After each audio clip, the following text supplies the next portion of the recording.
Hello बच्चों, welcome to your channel physics with king sensor. बच्चों शुरू करते हैं आज का टॉपिक। कल के वीडियो में जो कुछ लाइट की प्रॉब्लम की वजह से, क्योंकि लाइट भी नहीं थी और इन्वर्टर की भी हालत बुरी हो गई थी, इसलिए पूरा वीडियो कंप्लीट नहीं हो पाया था। उसी के आगे जर्नी को हम लोग स्टार्ट करते हैं। आज के इस वीडियो में हम लोग सीखेंगे फैराडेज लॉ के बारे में। जैसा कि हम लोग पढ़े, फैराडे ने इलेक्ट्रोमैग्नेटिक इंडक्शन से रिलेटेड एक एक्सपेरिमेंट किया और ये निष्कर्ष निकला उनके एक्सपेरिमेंट से कि अगर कभी भी किसी कॉइल से लिंक मैग्नेटिक फ्लक्स में चेंज होता है तो उस कॉइल के अंदर एक इंड्यूस्ड ईएमएफ जनरेट हो जाता है। हाँ, अगर उस कॉइल का जो सर्किट है अगर वो क्लोज्ड होगा तो उसमें एक इंड्यूस्ड करंट भी फ्लो होगी, और यही पूरी घटना ही इलेक्ट्रोमैग्नेटिक इंडक्शन कहलाती है। तो यहाँ तक हम लोग एक्सपेरिमेंट का निष्कर्ष सीखे थे। आज हम लोग उन्हीं के लॉ को डिस्कस करेंगे कि Faraday's law of electromagnetic induction क्या है। तो हेडिंग लगाते हैं बच्चों, Faraday's law of laws of electromagnetic induction। Faraday's law of electromagnetic induction. Faraday के विद्युत चुंबकीय प्रेरण संबंधी नियम। फैराडे के विद्युत चुंबकीय प्रेरण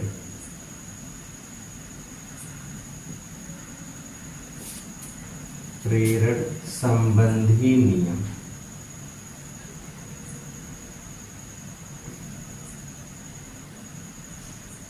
फैराडे के विद्युत चुंबकीय प्रेरण संबंधी नियम। फैराडे के विद्युत चुंबकीय प्रेरण संबंधी क्या नियम है, उन्होंने क्या रूल दिए, अब इसी चीज को हम लोग एक एक करके पढ़ते हैं। बच्चों, फैराडे के विद्युत चुंबकीय प्रेरण के मुख्यतः दो नियम हैं। फर्स्ट लॉ ये है, इसको हम लोग फर्स्ट लॉ बोलते हैं, प्रथम नियम कहते हैं, या इसी को हम लोग न्यूमैन का नियम भी कहते हैं। न्यूमैन, नया आदमी, न्यूमैन का नियम। तो फैराडे का फर्स्ट लॉ या न्यूमैन का नियम। फर्स्ट लॉ और न्यूमैन्स लॉ। तो ये याद रखिए कि फैराडे का जो फर्स्ट लॉ है, जो फैराडे का पहला नियम है, based on conservation of charge, ये आवेश संरक्षण के सिद्धांत को प्रदर्शित करता है। Based on conservation of charge, ये आवेश के संरक्षण के सिद्धांत पर आधारित है। तो फैराडे का जो फर्स्ट लॉ है वो आवेश संरक्षण के सिद्धांत पर आधारित है, और फर्स्ट लॉ को ही हम लोग न्यूमैन्स लॉ भी कहते हैं या न्यूमैन का नियम भी कहते हैं। ओके, तो फर्स्ट लॉ है क्या बच्चों, इसके बारे में डिस्कस करते हैं। देखिए, जैसा कि फैराडे ने अपने एक्सपेरिमेंट से निष्कर्ष निकाला कि अगर किसी भी कॉइल से लिंक मैग्नेटिक फ्लक्स में चेंज होगा तो उसमें एक ईएमएफ जनरेट होगा। तो वो ईएमएफ कितना जनरेट होता है, तो इसके लिए उन्होंने बताया कि किसी भी कॉइल में जो ईएमएफ इंड्यूस्ड होता है, किसी भी कुंडली में चुंबकीय फ्लक्स परिवर्तन के कारण उत्पन्न चुंबकीय या किसी भी कुंडली में उत्पन्न चुंबकीय फ्लक्स परिवर्तन के कारण उत्पन्न प्रेरित विद्युत वाहक बल चुंबकीय फ्लक्स परिवर्तन के ऋणात्मक दर के बराबर होता है। अब मतलब समझिए इसका, किसी भी कॉइल के अंदर, पहले इसका स्टेटमेंट लिख लेते हैं, क्या है ये नियम, किसी कुंडली में चुंबकीय फ्लक्स परिवर्तन के कारण उत्पन्न प्रेरित विद्युत वाहक बल, इंड्यूस्ड इलेक्ट्रोमोटिव फोर्स, प्रेरित विद्युत वाहक बल चुंबकीय फ्लक्स परिवर्तन के, चुंबकीय फ्लक्स परिवर्तन के ऋणात्मक दर के बराबर होता है।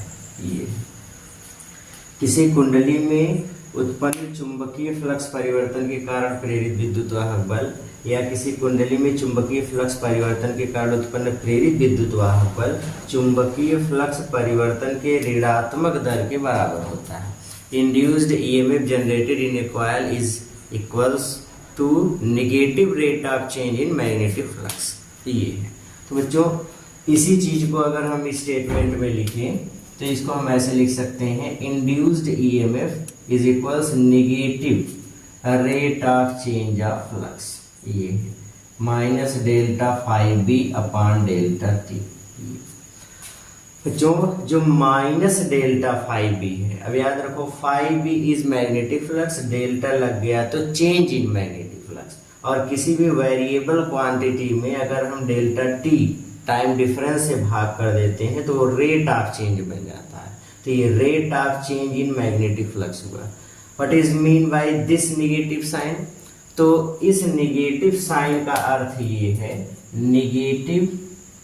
नेगेटिव साइन जो ये है ऋणात्मक चिन्ह, ये साइन हमको ये दिखाता है कि किसी भी कॉइल के अंदर जो मैग्नेटिक फ्लक्स परिवर्तन के कारण या चुंबकीय फ्लक्स परिवर्तन के कारण जो ईएमएफ इंड्यूस्ड होता है अथवा जो करंट फ्लो होती है उसकी डायरेक्शन इस तरीके से होती है कि वह फ्लक्स परिवर्तन का विरोध करता है।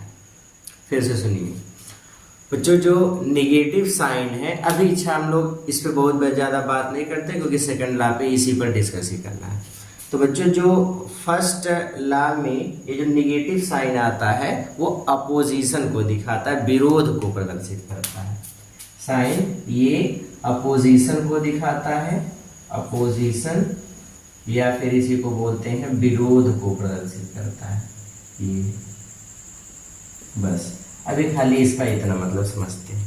ये तो किसी भी कॉइल में अब फैराडे का फर्स्ट लॉ क्या है? किसी कुंडली में चुंबकीय फ्लक्स परिवर्तन के कारण उत्पन्न प्रेरित विद्युत वाहक बल चुंबकीय फ्लक्स परिवर्तन के ऋणात्मक दर के बराबर होता है। ओके, अगर मान लीजिए हमने कोई ऐसी कॉइल लिया जिसमें n फेरे हैं, n यदि कुंडली में n फेरे हों तो अगर सपोज कॉइल के अंदर n फेरा है, n टर्न है, तो ऐसी स्थिति में जो इंड्यूस्ड ईएमएफ होगा E इज इक्वल्स, इसमें लिख लेंगे माइनस n से multiply n delta phi B upon delta T, इतना ईएमएफ इंड्यूस्ड होगा। n फेरों वाली किसी कुंडली में कितना ईएमएफ इंड्यूस्ड होगा? तो आंसर है E is equals minus n delta phi B upon delta T, इतना ईएमएफ इंड्यूस्ड होगा। ओके, अब मान लो कि जो टाइम डिफरेंस डेल्टा टी है ये बहुत ही छोटा है, इट्स टू स्मॉल, और अगर टाइम डिफरेंस डेल्टा टी इतना छोटा है कि it's tending to zero, means चूंकि मैग्नेटिक फ्लक्स के कारण जो ईएमएफ जनरेट होता है उसका formula minus n delta phi B upon delta T. हमने कहा कि अगर टाइम डिफरेंस बहुत छोटा हो, delta T is tending to zero हो, तो हम लोग ये बोल सकते हैं ईएमएफ किसके बराबर होगा? तो ईएमएफ को हम बोल सकते हैं minus limit delta T is tending to zero n delta phi B upon delta T. अब जब परिवर्तन बहुत छोटा होता है तो डेल्टा के स्थान पे डी लिख देते हैं, माइनस एन डेल्टा के स्थान पे डी 5b अपान डी टी। मतलब अब हम इसी ईएमएफ को इस तरीके से बोलेंगे, what is induced EMF in a coil? Answer E is equals minus N D D T या 5b। E is equals minus N D D T या 5b, इतना ईएमएफ जनरेट होता है। तो ये फैराडे का फर्स्ट लॉ है। बच्चों एक बार फिर से सुनिए, फैराडे का फर्स्ट लॉ क्या है कि किसी भी कॉइल में मैग्नेटिक फ्लक्स के चेंज के कारण जो ईएमएफ जनरेट होता है वो इंड्यूस्ड ईएमएफ की value E is equals minus N D D T या 5b के बराबर होता है। Negative rate of change in magnetic flux इसके इक्वल होता है। ओके, मैं इसी चीज को थोड़ा सा आगे बढ़ाऊंगा। देखिए यहाँ पे E इज इक्वल्स माइनस, आप इसको ऐसे भी लिख सकते हो n इंटू 5b अपान डी टी। ये अच्छा जो टर्म यहाँ पे हमको मिल रहा है n5b, ये वाला टर्म n5b क्या होता है? मान लो किसी कॉइल में n फेरे लगाए गए हैं, n टर्न्स है, तो 5b एक टर्न से लिंक मैग्नेटिक फ्लक्स है, एक फेरे से बद्ध चुंबकीय फ्लक्स। 5b एक फेरे से बद्ध चुंबकीय फ्लक्स है, n से गुणा हो गया मतलब n फेरों से बद्ध चुंबकीय flux, flux linked with n turns.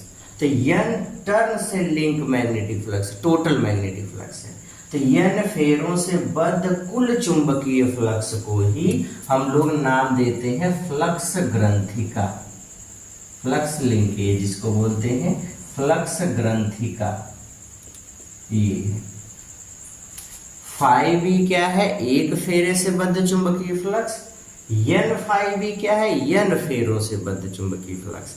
n फेरों से बद्ध इसी चुंबकीय फ्लक्स को हम लोग फ्लक्स ग्रंथिका कहते हैं और इसकी यूनिट होती है, देखिए फ्लक्स की यूनिट होती है वेबर, और जो n लिख दिया गया, n मतलब दिखाता नंबर ऑफ टर्न्स, कितने फेरे, इसलिए इसकी यूनिट हम लोग बोलते हैं वेबर टर्न।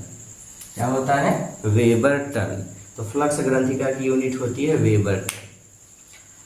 तो बच्चों इतना ईएमएफ इंड्यूस होता है किसी भी कॉइल के अंदर। अब सपोज अगर कॉइल का सर्किट एक क्लोज्ड सर्किट हो तो उसमें एक इंड्यूस्ड करंट भी फ्लो होती है। अच्छा, अब कितनी करंट फ्लो होगी? सपोज कॉइल का रेजिस्टेंस है R, मान लीजिए लेट कुंडली का परिपथ बंद है, परिपथ बंद है तथा कुंडली का प्रतिरोध R है, कुंडली का प्रतिरोध R है। अगर कुंडली का प्रतिरोध R है और कुंडली का परिपथ भी बंद है तो ऐसी स्थिति में इंड्यूस्ड करंट कितनी होगी? बच्चों करंट का फार्मूला होता है करंट बराबर, या I की वैल्यू अगर फाइंड करना होगा तो I का फार्मूला होता है वोल्टेज अपान रेजिस्टेंस। यहाँ पर वोल्टेज कितना जनरेट होता है? E, तो I बराबर E अपान R। अब E की वैल्यू पुटअप कर लीजिए, E की वैल्यू अगर पुटअप कर देंगे तो E बराबर माइनस E की value n D D T of 5b और अपान में R है तो अपान R कर लीजिए। E is equals minus n upon R into D D T of 5b। इतना करंट फ्लो होगा, सॉरी इतना करंट फ्लो होगा, इंड्यूस्ड करंट, इतनी इंड्यूस्ड करंट फ्लो होगी। ओके, तो फैराडे का फर्स्ट लॉ, इसमें हम लोगों ने क्या सीखा? किसी भी कॉइल में जो मैग्नेटिक फ्लक्स के चेंज के कारण ईएमएफ जनरेट होता है, that is negative rate of change in magnetic flux which is E is equals minus N D D T of 5b। और अगर सर्किट क्लोज्ड है तो उसमें एक इंड्यूस्ड करंट फ्लो होती है which is I is equals minus N upon R into D D T of 5b, where R is the resistance of coil. या उस सर्किट का प्रतिरोध है। ओके, तो इस तरीके से हम लोग फैराडे के फर्स्ट लॉ को समझते हैं। अब इस पे कुछ क्वेश्चन को देखते हैं बच्चों। आज ये कुछ सवाल लगाते हैं अच्छे अच्छे से, प्यारे प्यारे क्वेश्चन, मजेदार।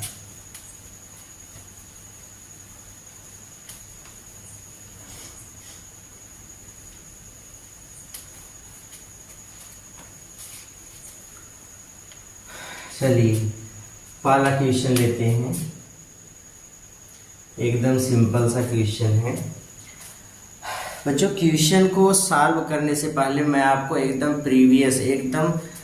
पहले मैं इसका एक कॉन्सेप्ट दे दूं कि कहीं पर भी अगर आपसे बोल दे, सवाल में अगर बोल दिया गया है कि चुंबकीय क्षेत्र वस्तु के तल के लंबवत है। अभी हम लोग इसके बारे में उस समय भी डिस्कस किए थे जब हम मैग्नेटिक फ्लक्स पढ़ रहे थे। तो अगर चुंबकीय क्षेत्र मैग्नेटिक फील्ड, अगर मैग्नेटिक फील्ड तल के लंबवत है, सपोज जैसे हमने बोल दिया कि ये तल हो गया, ये तल है और मैग्नेटिक फील्ड इसके लंबवत ऐसे है, तो एरिया वेक्टर भी तो इधर होगा और ये मैग्नेटिक फील्ड भी इधर होगा। तो फ्लक्स में जो एंगल थीटा होता है, फाई बी बराबर बी ए कास थीटा, उसमें जो एंगल थीटा होता है वो थीटा इसी एरिया वेक्टर और इसी मैग्नेटिक फील्ड के बीच का एंगल है। तो जब तल के लंबवत चुंबकीय क्षेत्र होगा तो उस समय थीटा बराबर 0 अंश, और जब चुंबकीय क्षेत्र इस तरीके से होगा कि ये सरफेस है और चुंबकीय क्षेत्र इसके समांतर है ऐसे, तो जब चुंबकीय क्षेत्र समांतर होगा, जैसे ये सरफेस है और मैग्नेटिक फील्ड ऐसे पैरेलल है, तो ये देखो मैग्नेटिक फील्ड की डायरेक्शन हो गई। अब एरिया वेक्टर निकालेंगे तो सरफेस के परपेंडिकुलर इधर, तो एरिया वेक्टर इधर, मैग्नेटिक फील्ड इधर, तो दोनों के बीच का एंगल 90 डिग्री। ओके, तो एक चीज इसमें ये याद रखेंगे कि फ्लक्स में जो एंगल थीटा है वो मैग्नेटिक फील्ड वेक्टर और एरिया वेक्टर के बीच का एंगल है। इसलिए जब भी हम लोग सवाल को सॉल्व करेंगे तो अगर सपोज आपको क्वेश्चन में दे दिया गया कि मैग्नेटिक फील्ड एरिया के परपेंडिकुलर है, तो लंबवत से मतलब लंबवत दे दी तो थीटा 90, नहीं, तब तो गलत हो जाएगा। अगर लंबवत दे दिया है तो इसका अर्थ है कि थीटा बराबर 0 अंश। अगर चुंबकीय क्षेत्र तल के लंबवत है तो थीटा 0, अगर चुंबकीय क्षेत्र तल के समांतर है तो थीटा 90, ये याद रखेंगे। तो आइए पहला क्वेश्चन लेते हैं। आपसे ये कहा गया, देखिए कहा दिया गया किसी स्थान पर कोई एक आयताकार कुंडली है, उसका क्षेत्रफल दिया गया है 100 सेंटीमीटर स्क्वायर। ये जो कुंडली का तल है ये चुंबकीय क्षेत्र जिसका मान है B बराबर 0.20 टेस्ला, इतने चुंबकीय क्षेत्र के लंबवत स्थित है। 100 वर्ग सेंटीमीटर या 100 सेंटीमीटर स्क्वायर के एक किसी आयताकार कुंडली का तल एक समान चुंबकीय क्षेत्र B के अभिलंबवत है, जिसमें B की वैल्यू इतनी दी गई है। कहा दिया गया कि इस कुंडली को घुमा करके हम चुंबकीय क्षेत्र के समांतर करते हैं। कुंडली को घुमा करके कॉइल को घुमा दिया गया, कॉइल को घुमा करके हम मैग्नेटिक फील्ड, इसकी सरफेस को मैग्नेटिक फील्ड की डायरेक्शन में कर देते हैं। फिर से क्वेश्चन समझिए। 100 सेंटीमीटर स्क्वायर वाले किसी आयताकार कुंडली का तल एक समान चुंबकीय क्षेत्र B जिसका मान 0.20 टेस्ला के अभिलंबवत है। ठीक है, अब आपसे बोल दिया गया कि इस कॉइल को जो पहले जिसकी सरफेस पहले मैग्नेटिक फील्ड के परपेंडिकुलर थी, हम क्या करते हैं, इस कॉइल को घुमा करके मैग्नेटिक फील्ड की डायरेक्शन में कर देते हैं। पहले ये ऐसे था, अब हम क्या करें, इस सरफेस को घुमा करके ऐसे कर दिया। तो अब हम इसको घुमा करके इस मैग्नेटिक फील्ड की डायरेक्शन में कर दिया, दोनों एक दूसरे के समांतर हो गए। तो अगर मैग्नेटिक फील्ड की डायरेक्शन में कर दिया तो मैग्नेटिक फील्ड की डायरेक्शन में करने पहले लंबवत है, तो पहले जब इसका तल लंबवत था तो थीटा कितना था 0 अंश। अब कहा दिया गया समांतर कर दिया गया, मतलब थीटा 2 कितना हो गया 90 डिग्री। कहा दिया इस स्थिति में बताइए कुंडली में कितना ईएमएफ इंड्यूस्ड होगा। मान लीजिए अगर कॉइल का रेजिस्टेंस 2 ओम है तो उस कॉइल में कितनी करंट इंड्यूस्ड होगी। सपोज कॉइल में फेरों की संख्या है 50 टर्न लगे हुए। तो क्वेश्चन कैसे सॉल्व करेंगे बच्चों, सबसे पहले हम मैग्नेटिक फ्लक्स देखें। जब कॉइल की सरफेस मैग्नेटिक फील्ड के परपेंडिकुलर थी उस समय थीटा 1 बराबर 0 डिग्री होगा, तो फ्लक्स कितना होगा φ1 सपोज है फ्लक्स, φ1 बराबर बी ए cos थीटा, और थीटा कितना होगा 0 डिग्री, cos 0 की वैल्यू 1, तो φ1 बराबर किसके हो जाएगा, तो आंसर है b इंटू ए, φ1 हो गया। φ2 की वैल्यू निकालते हैं, तो φ2, अब φ2 निकालोगे तो देखो अब थीटा 1 से अब उसको सरफेस को घुमा करके मैग्नेटिक फील्ड की डायरेक्शन में कर दिया गया, अर्थात एंगल थीटा 1 से 90 डिग्री होगा। जब तल चुंबकीय क्षेत्र के समांतर हो जाएगा तो थीटा 90 अंश, तो φ2 बराबर बी ए cos 90 की वैल्यू 0, तो φ2 बराबर 0 ये है।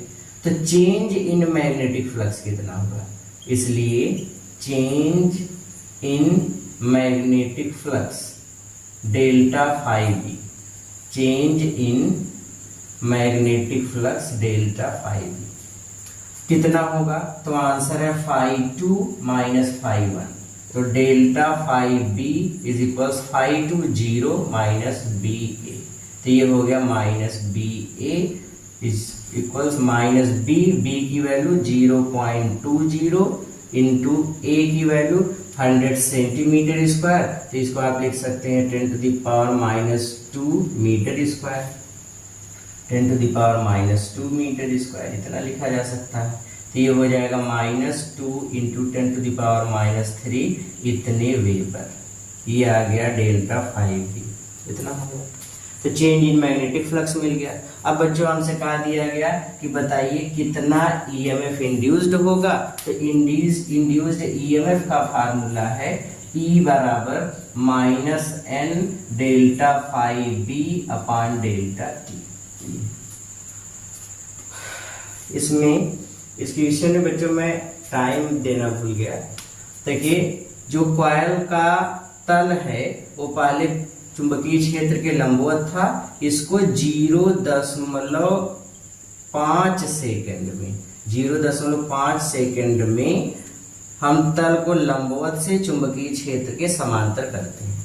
अब क्वेश्चन देखो, E is equals minus n की वैल्यू किसके बराबर है 50, तो n की वैल्यू 50 कर लीजिए। डेल्टा फाई बी कितना आया -2 into 10 to the power -3 upon delta T की वैल्यू 0.5, ये तो माइनस से माइनस मर गया, इससे इसको कैंसिल कर देंगे 10, ये हो गया 0.1। अब E इज इक्वल्स 10 से इसको कैंसिल कर देंगे 10 टू द पावर -2, और इससे इसको कैंसिल कर देंगे 10 to the power -1, 10 to the power -1 का 2 में मल्टीप्लाई करेंगे 0.2, और ये चूंकि ईएमएफ वोल्टेज ही होता है इसलिए वोल्ट। तो कॉइल में कितना ईएमएफ इंड्यूस्ड होगा, तो आंसर है 0.2 वोल्ट। ओके, कितनी इंड्यूस्ड करंट फ्लो होगी, तो करंट का formula I upon R, sorry current का फार्मूला I बराबर E अपॉन R, ये induced current is equals EMF upon resistance या वोल्टेज अपॉन रेजिस्टेंस। तो I बराबर ईएमएफ किसके बराबर है, तो ईएमएफ की वैल्यू आई है 0.2, 0.2 बोल दीजिए अपॉन रेजिस्टेंस कितना है 2, तो 2 से 2 मर गया, कितना मिल जाएगा 0.1 एम्पियर। ये इतनी करंट इंड्यूस्ड होगी। क्लियर हो गया। ओके। तो बच्चों जब भी क्वेश्चन लगाएंगे तो ये एक चीज याद रखेंगे, अगर तल के अभिलंबवत मैग्नेटिक फील्ड है तो थीटा 0, अगर तल के समांतर मैग्नेटिक फील्ड है तो थीटा 90 अंश। जैसे इस क्वेश्चन को एक बार मैं फिर से पढ़ रहा हूँ, क्योंकि क्वेश्चन में मैं डेरिवेटिव देना भूल गया था। क्वेश्चन को एक बार फिर से पढ़ रहा हूँ, क्वेश्चन को ध्यान से समझ लीजिए। कहा दिया गया कि 50 फेरों वाली तथा 100 वर्ग सेंटीमीटर क्षेत्रफल वाली कोई एक आयताकार कुंडली है जिसका तल एक समान चुंबकीय क्षेत्र जिसका मान 0.20 टेस्ला है के अभिलंबवत है। इस कुंडली को इस प्रकार से घुमाया जाता है कि कुंडली का तल 0.5 सेकेंड में चुंबकीय क्षेत्र के समांतर हो जाता है।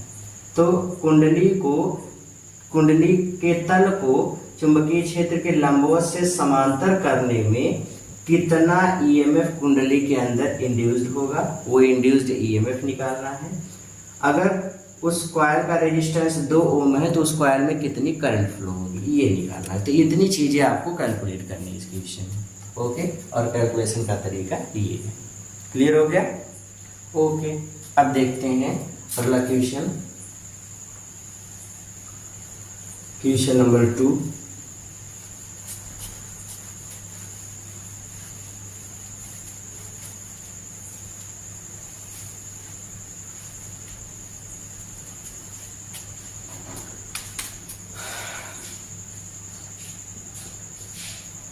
दूसरा क्वेश्चन लेते हैं बच्चों। दूसरा क्वेश्चन ये है, सपोज, क्वेश्चन ध्यान से सुनिए। क्वेश्चन ये कहा दिया गया है कि किसी कुंडली से बद्ध चुंबकीय फ्लक्स फाई बी, किसी कुंडली से बद्ध चुंबकीय flux phi B A T square plus D T plus C के अनुसार दिया जाता है, जो कि टाइम के अनुसार बदलता है। इतने वेबर चुंबकीय क्षेत्र है।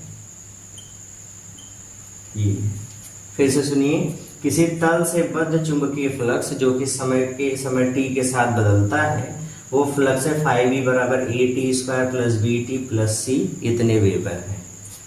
आपसे क्वेश्चन में ये बोल दिया, पहला फाइंड द डायमेंशन, डायमेंशंस मतलब बीमाई याद करना है, ऑफ ए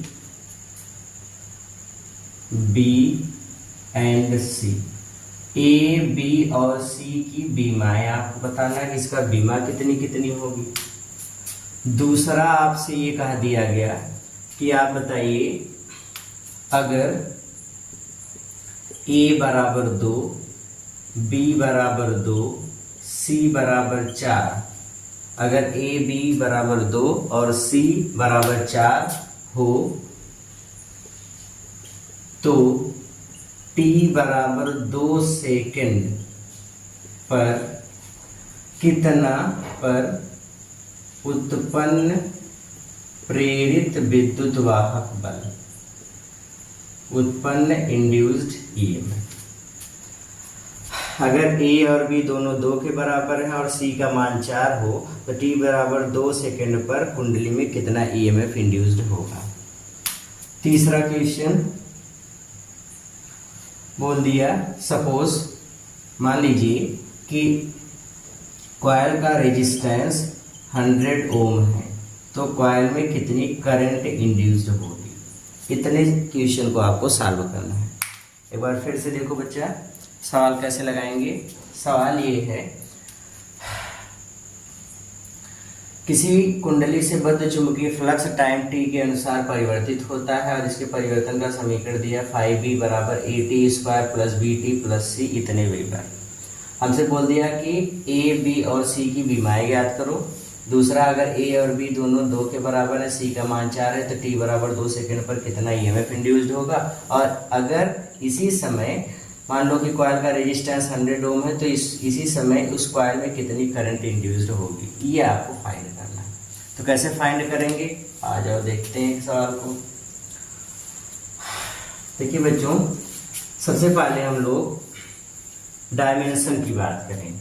तो डायमेंशन में फाई बी बराबर इक्वेशन है अब इस इक्वेशन से आप ये समझिए, अगर कभी भी कोई इक्वेशन दे करके आपसे ये पूछे कि बताइए कि उसके अंदर किसी टर्म का डायमेंशन कितना होगा, तो आप हमेशा याद रखो कि जो बीमा या बीमा ज्ञात करने के लिए अगर कोई समीकरण दिया तो इसका मतलब वो समीकरण बीमीय दृष्टि से संतुलित समीकरण है।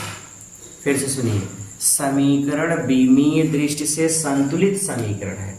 कोई भी समीकरण बीमीय दृष्टि से संतुलित समीकरण तब कहलाता है जब उस समीकरण के प्रत्येक पद के बीमीय सूत्र एक समान है। अगर हमको समीकरण दे करके कुछ अननोन क्वांटिटी की डायमेंशन पूछ रहा है, दैट मीन्स ये समीकरण बीमीय दृष्टि से संतुलित समीकरण है। और अगर समीकरण बीमीय दृष्टि से संतुलित समीकरण है तो ऐसे समीकरण में जितने भी पद हैं सभी पदों का बीमीय सूत्र समान होगा। मतलब जितनी बीमा फाई बी की होगी उतनी ए टी स्क्वायर की भी होगी, उतनी ही बी टी की भी होगी और उतनी ही सी की भी होगी। या इसी को हम लोग 11th में बोलते हैं बीमाओं के समांगीयता का सिद्धांत।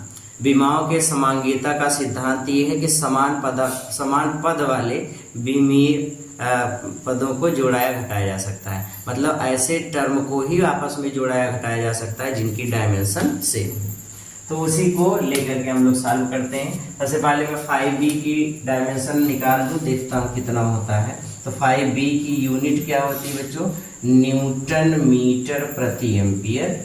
तो न्यूटन का mL/-2, मीटर का L और एम्पियर का A। सॉल्व कर लिया तो mL² (T⁻², A⁻1) ये इतना बीमा होती है इसका। चलो सबसे पहले हम लोग AT² के बारे में बात करें। चूंकि समीकरण डायमेंशनली बैलेंस्ड है इसलिए जितनी 5b की बीमा उतनी AT² की, उतनी ही BT की और उतनी ही C की। तो सबसे पहले हम AT² की बात करें तो लिखेंगे डायमेंशनल फार्मूला ऑफ AT² बराबर डायमेंशनल फार्मूला ऑफ 5b। तो इसमें dimensional formula of A into T time है इसका स्क्वायर इतना, और 5b की डायमेंशन कितनी होती है? mL² (T⁻², A⁻1) T square को इधर कर दो तो dimensional formula of A is equals mL² (T⁻²) और ये 2 इधर जाएगा तो -4 A⁻1। तो ये आ गया A की बीमा। ठीक उसी तरीके से BT वाले टर्म को देखिए तो डायमेंशनल फार्मूला ऑफ BT बराबर डायमेंशनल फार्मूला ऑफ 5b। तो इसमें dimensional formula of B into T की बीमा कैपिटल T और इसकी mL² (T⁻²) और A⁻1। ये हो गया। T को इधर कर लीजिए तो डायमेंशनल फार्मूला B बराबर mL² (T⁻3), ये T इधर गया तो -3 A⁻1। तो ये B का बीमा हो गया। ठीक इसी तरीके C वाले के लिए भी लिखेंगे तो dimensional formula of C is equals dimensional formula of 5b। तो dimensional formula of C is equals 5b की बीमा किसके बराबर होती है? तो mL² (T⁻², A⁻1). तो यहाँ पे हमने देखा A, B और C तीनों टर्म की बीमाएं हमको मिल गई। तो A, B और C तीनों टर्म की बीमाएं कितनी कितनी होंगी? तो आंसर है A, B और C तीनों टर्म की बीमाएं हमको मिल गई। इस तरीके से डायमेंशन फाइंड कर लेंगे। ओके, अब बच्चों क्वेश्चन नंबर 2 की तरफ चलते हैं। इसको जल्दी से नोट करिए। ओके, दूसरे क्वेश्चन में बोल दिया कि अगर A, B और C तीनों के मान हमको दिए गए हैं तो कॉइल में कितना EMF इंड्यूस्ड होगा। आ जाइए इसको सॉल्व कर लेते हैं। थोड़ा सा डिफरेंशिएशन वगैरह हम लोग को यूज करना है। इसी समीकरण में हम वैल्यू पुटअप कर देते हैं बच्चों A, B और C। अगर A, B और C की वैल्यू पुटअप करते हैं तो देखो A का मान 2 है तो 2 लिख दोगे तो 2t² प्लस b का मान भी 2 है प्लस 2t प्लस c का मान 4 है तो c के स्थान पे 4 कर दीजिए। ये इक्वेशन हो गया। अच्छा, अब EMF का फार्मूला हमको पता है, चूंकि induced EMF is equals minus d/dt of 5b ये होता है। तो E इज इक्वल्स माइनस, अब d/dt ऑफ 5b, देखो निगेटिव साइन खाली अपोजिशन को दिखाता है तो आप इसको लिखते भी रह सकते हैं। अब आप निगेटिव साइन को साथ साथ कैरी भी कर सकते हो या हटा भी सकते हो, कोई दिक्कत नहीं है। अगर आप साथ साथ कैरी करेंगे तब भी आंसर निगेटिव मिलेगा, बट उसका भी कोई दिक्कत नहीं है, हटा देंगे तब भी कोई दिक्कत नहीं है। तो minus d/dt of what is 5b 2t² plus 2t plus 4। अब सरल कर लेंगे, E बराबर तो ये हो जाएगा इसका डिफरेंशिएशन तो कितना हो जाएगा 4t प्लस 2 और 4 वाले का 0, तो इतना EMF इंड्यूस्ड होगा, इतना वोल्ट। अच्छा, अब हमसे पूछा गया t बराबर 2 सेकेंड पर, तो एट t इक्वल्स 2 सेकेंड। अब इस पे निकालेंगे तो ये हो जाएगा E is equals minus 4 into 2 plus 2, तो ये 4 दूनी 8 2 10, मतलब EMF कितना इंड्यूस्ड हो गया 10 वोल्ट। 10 वोल्ट का EMF इंड्यूस्ड हुआ। फिर अगले क्वेश्चन में हमसे बोला, ये तो क्वेश्चन नंबर 2 था, थर्ड क्वेश्चन में ये बोला कि अगर रेजिस्टेंस कॉइल का 100 ओम हो तो उसमें कितनी करंट इंड्यूस्ड होगी, तो कितनी करंट इंड्यूस्ड होगी, तो I की वैल्यू निकालेंगे तो I बराबर E/R, I बराबर E की वैल्यू 10, R की वैल्यू कितनी है 100, सरल कर लिया, भाग कर दिया तो ये हो जाएगा I is equals 0.1 ampere. I equals 0.1 ampere. मैंने बच्चों पहले ही बताया था निगेटिव साइन खाली अपोजिशन को दिखाता है, आप निगेटिव साइन साथ साथ कैरी भी कर सकते हो और निगेटिव साइन हटा भी दे सकते हैं, अगर हटा देंगे तब भी कोई गलत नहीं है सवाल, ठीक है। तो दोनों तरीके से सॉल्व हो सकता है, तो इस तरीके से क्वेश्चंस को सॉल्व करेंगे। क्लियर हो गया? ओके। तो बच्चों ये हम लोग पढ़े फैराडे का फर्स्ट लॉ। अब आते हैं फैराडे के सेकंड लॉ पे कि फैराडे का सेकंड लॉ क्या कहता है। आज ये फैराडे सेकंड लॉ क्या है इसकी बात कर लेते हैं।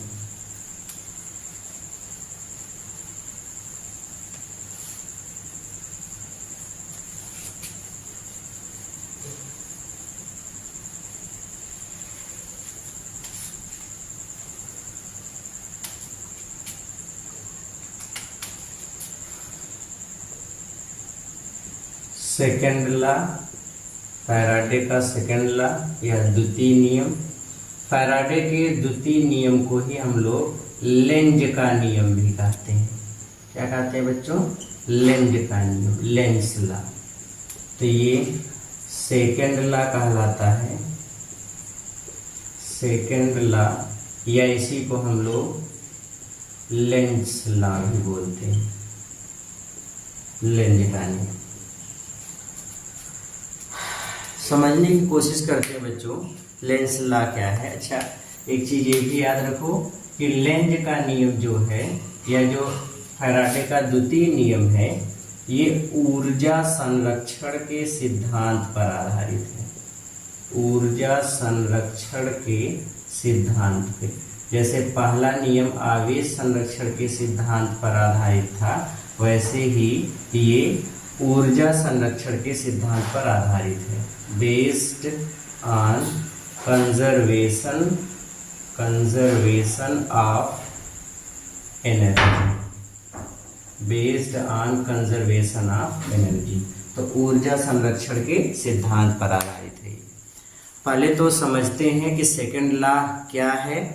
तो सेकंड लॉ के बारे में पहले समझिए बच्चों। सेकंड लॉ हमको ये बोलता है, देखिए ये एक थिंकिंग थी फैराडे या फिर लेंज, इन्होंने ये सोचा कि जैसे जब किसी भी कॉइल से, या फैराडे का एक्सपेरिमेंट हम लोगों ने पढ़ा कि जब किसी कॉइल से लिंक फ्लक्स चेंज होगा, किसी कॉइल से लिंक्ड फ्लक्स में चेंजिंग होती है तो उसके अंदर एक EMF इंड्यूस्ड होता है। सर्किट क्लोज्ड है तो एक करंट फ्लो होती है। वो करंट क्यों फ्लो हुई, क्या रीजन है कि वो करंट फ्लो हुई, तो उसका रीजन समझने के लिए लेंज ने बताया कि देखिए नेचर में हमेशा कोई भी वस्तु हो अपनी स्टेट चेंज नहीं करना चाहता। नेचर में कोई भी वस्तु हो वह अपनी स्टेट चेंज नहीं करना चाहता, अपनी अवस्था नहीं बदलना चाहता। इसलिए उस अपनी स्थिति में होने वाले परिवर्तन का विरोध करने के लिए वो हमेशा एक करंट इंड्यूस्ड करता है या एक ईएमएफ इंड्यूस्ड करता है। अब इस चीज को लेकर के आप ऐसे समझो कि न्यूटन का जो नियम है इनर्शिया का, जड़त्व का नियम, वो ये बताता है कि अगर कोई वस्तु रेस्ट पे है तो वो हमेशा रेस्ट पे ही रहना चाहती है, मोशन में है तो हमेशा मोशन में ही रहना चाहती है, वह अपनी स्टेट कभी नहीं चेंज करना चाहती जब तक कि उस पर कोई एक्सटर्नल फोर्स ना लगे। ठीक उसी तरीके से एक कॉइल अपने जिस स्टेट में है उसी स्टेट में रहना चाहती है, वह अपनी स्टेट नहीं चेंज करना चाहती जब तक कि उस पर कोई एक्सटर्नल फैक्टर काम ना करे। अब जैसे अगर कोई एक्सटर्नल फैक्टर आता है तो वो अपनी स्थिति में होने वाले परिवर्तन का विरोध करती है। अब इस चीज को समझो बच्चे, जैसे मान लीजिए कि कॉइल में करंट क्यों फ्लो हुई। अब मान लो कि यहाँ पर एक कॉइल है, यहाँ पर एक कॉइल है। अब इस कॉइल से, अब ऐसे समझो कि यहाँ पर एक कॉइल, ऐसे इमेजिन करो कि एक कोई कॉइल रखा गया है। अब मैं इस हाथ को ऐसे दिखाता हूँ, ये जो ऐसे बाउंड्री इसकी दिख रही है ये कॉइल को दिखा रही है, ठीक है, ये एक कॉइल हो गया ये वाला। इस कॉइल के अंदर गुजरने वाला चुंबकीय क्षेत्र पहले 0 है, कोई मैग्नेटिक फील्ड नहीं गुजर रहा है। तो इस कॉइल की या इस कॉइल की स्थिति ये हुई कि अभी इसके अंदर कोई मैग्नेटिक फील्ड नहीं गुजर रहा है, तो ये कॉइल की स्टेट ये है कि इसके अंदर का मैग्नेटिक फील्ड 0 है, तो फ्लक्स भी 0 है। ये कॉइल चाहता है कि फ्लक्स में कोई चेंजिंग ना हो। कॉइल ये चाहता है कि फ्लक्स 0 था तो हमेशा 0 ही बना रहे, बढ़े ना। अब हम जैसे ही किसी मैग्नेट को इसके पास लेके चले गए, सपोज मैग्नेट का नॉर्थ पोल हमने यहाँ पे रखा, तो यहाँ से चुंबकीय बल रेखा इधर जाना शुरू की। इसके अंदर से होकर के गुजरने वाला चुंबकीय क्षेत्र 50 है या 50 फ्लक्स गुजरा।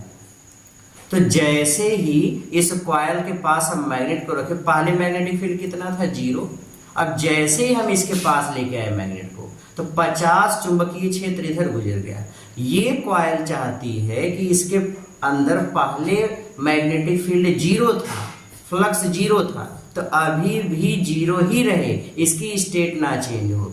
तो उस मैग्नेटिक फील्ड को 0 करने के लिए वह अपने अंदर एक ऐसी करंट डेवलप करती है, ऐसी डायरेक्शन में करंट डेवलप करती है कि अगर इस मैग्नेट ने इस डायरेक्शन में 50 टेस्ला का मैग्नेटिक फील्ड बनाया जो इसके अंदर से गुजर रहा है, तो ये करंट अपोजिट डायरेक्शन में फ्लो करा करके उतनी ही करंट अपोजिट डायरेक्शन में फ्लो करा देती है। मतलब ऐसी डायरेक्शन में करंट फ्लो करा देती है कि उसके कारण मैग्नेटिक फील्ड अपोजिट डायरेक्शन में बने। और कितना बने, 50 ही बने। तो 50 इधर और 50 इधर, नेट मैग्नेटिक फील्ड कितना हो गया 0। मतलब जिस डायरेक्शन जिस स्थिति में थी इसके अंदर पहले फ्लक्स 0 था, तो वो चाहती है 0 ही रहे। तो 0 करने के लिए उसने अपने अंदर एक मैग्नेटिक एक इलेक्ट्रिक करंट फ्लो करा दिया, एक इंड्यूस्ड इलेक्ट्रिक करंट फ्लो कराया, और फिर सब एक मैग्नेटिक फील्ड ऐसी डायरेक्शन में बनाया जो कि इस मैग्नेटिक फील्ड के अपोजिट डायरेक्शन में था, ताकि नेट मैग्नेटिक फील्ड 0 हो जाए। इसलिए अपने अंदर एक करंट का फ्लो करती है। अच्छा, अगर हम मैग्नेट को यहीं पर स्थिर रख दें तो अब इधर से मैग्नेटिक फील्ड इधर अगर गुजर रहा है, अंदर जा रहा है 50, तो कुछ समय बाद करंट का फ्लो होना बंद हो जाता है, क्योंकि कॉइल की स्टेट चेंज हो चुकी होती है। अब एक्सटर्नल इफेक्ट के प्रभाव में इसकी स्थिति बदल गई। अब ये कॉइल चाहती है कि अगर 50 गुजर रहा है तो 50 ही गुजरे। अब अगर हम इस मैग्नेट को दूर लेकर के जाएंगे तो फिर से मैग्नेटिक फील्ड घटना शुरू कर देगा, फ्लक्स कम होना शुरू कर देगा। इस बात का फिर ये अपोज करती है, ये चाहती है अगर 50 गुजर रहा था तो हमेशा 50 ही गुजरे। इसलिए जैसे ही हम इस मैग्नेट को दूर लेकर के जाते हैं, ये करंट ऐसी डायरेक्शन में फ्लो करा देता है जिसके कारण मान लो दूर लेके चले गए 30 मैग्नेटिक फील्ड गुजरा, पहले 50 था, तो जैसे ही दूर लेके जाएंगे ये करंट को ऐसी डायरेक्शन में फ्लो कराएगा कि मैग्नेटिक फील्ड 20 उसी डायरेक्शन में बन जाए। पहले इसके बारे हमने देखा था अपोजिट बना रहा था, अब देखते हैं उसी डायरेक्शन में बना रहा है, उसी डायरेक्शन में बना रहा है। अब ऐसी डायरेक्शन में करंट फ्लो करा देता है मैग्नेटिक फील्ड उसी डायरेक्शन में बने, 20 और बन जाए, तो 20 हो और 30 इसका टोटल 50, तो 50 इसका कंप्लीट हो जाएगा। इसलिए हम ये देखते हैं कि अब करंट किसी भी कॉइल में क्यों फ्लो होती है, इसके लिए फैराडे ने अपने एक्सपेरिमेंट से ये निष्कर्ष निकाला कि फ्लक्स चेंज होता है। पहले फील्ड 0 था, मैग्नेट ले आया 50 हो गया, जैसे 50 आया करंट फ्लो कराया, उसको हटाना चाहता है कि जो फ्लक्स 0 से 50 हुआ, जो फ्लक्स बदला, उस फ्लक्स परिवर्तन का विरोध करती है, इसलिए तुरंत करंट फ्लो करा करके अपोजिट डायरेक्शन में मैग्नेटिक फील्ड क्रिएट करती है ताकि फील्ड 0 हो जाए, फ्लक्स 0 हो जाए। और अगर मैग्नेट नहीं हटा, यहीं पर रह गया, तो 50 गुजरा, फिर से अपोजिशन बंद। और जैसे ही मैग्नेट को दूर लेकर के गए, मोशन कराना शुरू किया, जैसे ही दूर लेके गए फिर से घटना शुरू किया, तो ये फिर से उस परिवर्तन का विरोध करता है कि 50 फ्लक्स गुजर रहा है तो 50 ही गुजरे, उससे कम ना हो। इसलिए ऐसी डायरेक्शन में करंट फ्लो कराता है कि उसी डायरेक्शन में मैग्नेटिक फील्ड बन जाए और फिर से 50 हो जाए।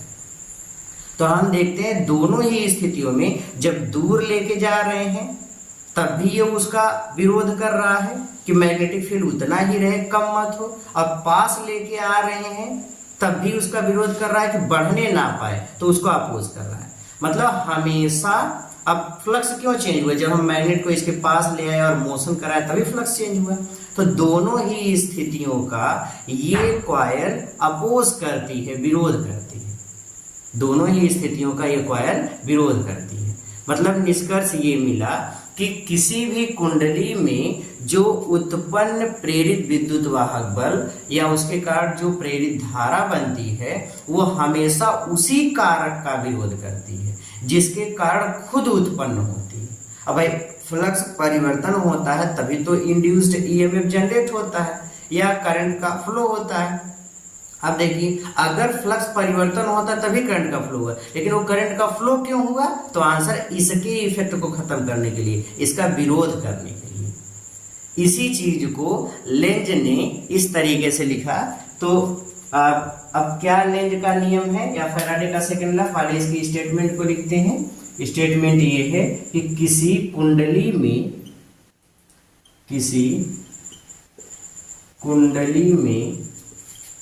उत्पन्न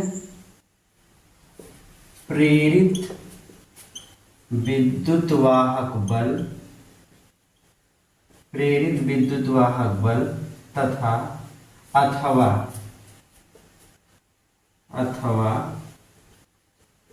प्रेरित धारा की दिशा सदैव इस प्रकार से होती है,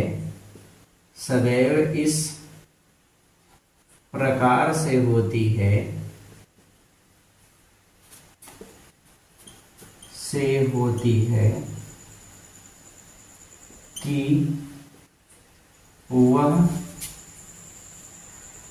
स्वयं उसी कारक का विरोध